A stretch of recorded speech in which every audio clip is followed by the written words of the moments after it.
Kicks, elbows, knees. But these are only 6 of the 8 limbs.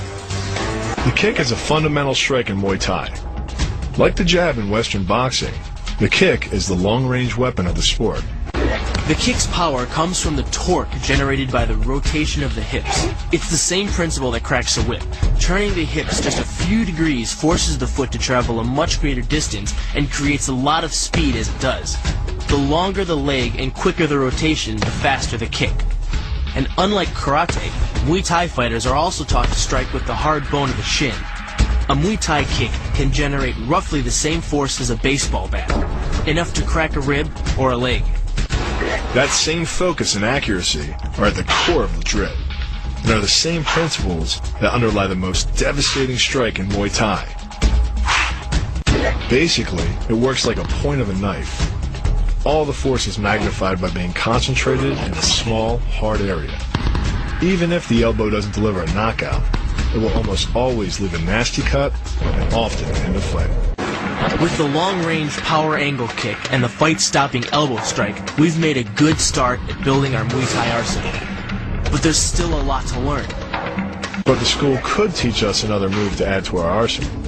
One that works seamlessly with weapons or without. The knee strike. Getting in close neutralizes the opponent's weapon advantage. Then, in the clinch, we bring the power of the knee to bear. Unlike the kick, which relies on rotation to create power, the knee gets its power from leverage. Pulling our opponent down as we drive the knee up can deliver up to 2.5 tons of force, enough to lift a car. It's not the arms, but the legs that drive our fists. Like a piston, the explosive power of the legs is capable of generating hundreds of pounds of force, all to a very vulnerable area, the soft underside of the opponent's jaw. Like the Hanuman move, the flying knee relies on the explosive power of the legs. But rather than spread the power of our blow over 2 fists, it concentrates it into the spear point of the knee and combines it with the force of gravity. It's the equivalent of hitting our opponent in the chest. The first elbow strike can accelerate to a speed of 25 miles per hour in less than a quarter of a second. Less than a third of a second later, the initial strike is followed by another, equally devastating shot.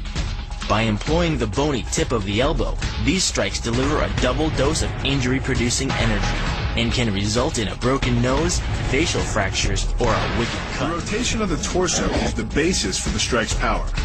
Because the torso has an effective mass far greater than the arms, its rotation can impart up to 400% more force to your target.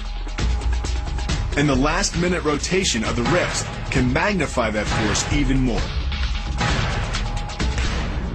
The kick's power comes from the snap of the knee. The snap is created when the quadricep, the largest muscle in the body, contracts and pulls the tendon connecting to the foot over the knee. Using the knee as a pulley, the strength of the quad is enough to accelerate your foot to speeds close to 30 miles per hour. The power of this move comes from the spin. Like the wrecking ball at the end of a demolition crane, the power is generated by the rotation of the body. In conjunction with the snap of the knee, the foot achieves a velocity of nearly 30 miles per hour. When the heel connects with the solar plexus, it transfers 1,400 pounds of force, enough to damage internal organs and fracture multiple ribs. The move gets its power from the pressure exerted by your legs. The first leg imparts pressure to the carotid artery. The second leg, working in conjunction with your arms, optimizes that pressure, transforming you into a human vice grip. If your opponent doesn't tap out, he'll pass out. Much longer and permanent brain damage can ensue. Leading with the near arm, the first jab travels the shortest distance to the opponent, so what it lacks in force, it makes up for in speed.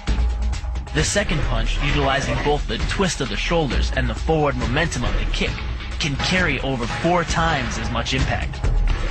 And just a few hundred pounds of force to the temple is enough to cause a knockout. This roundhouse kick is designed for maximum impact. With the powerful muscles of the thigh yanking the tendon over the knee, the foot accelerates from 0 to 21 miles per hour in just 1/3 of a second.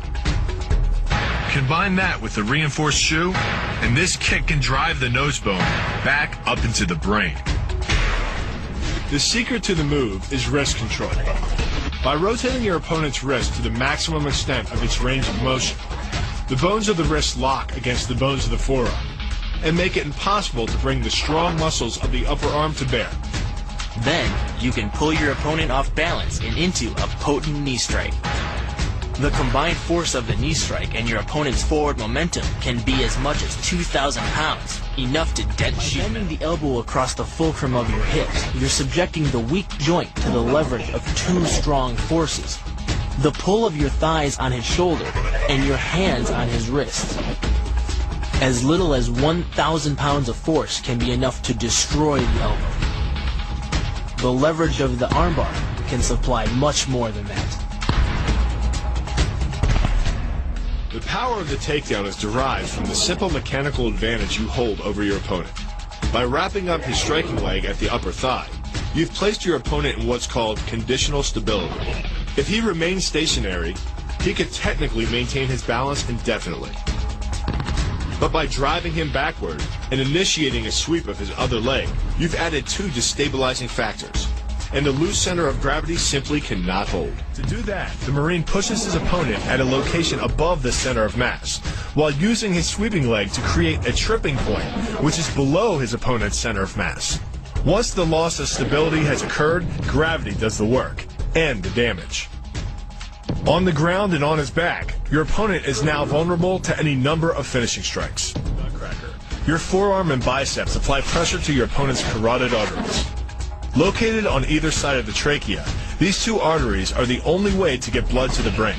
It can take less pressure than squeezing an orange to stop the flow of blood to the arteries.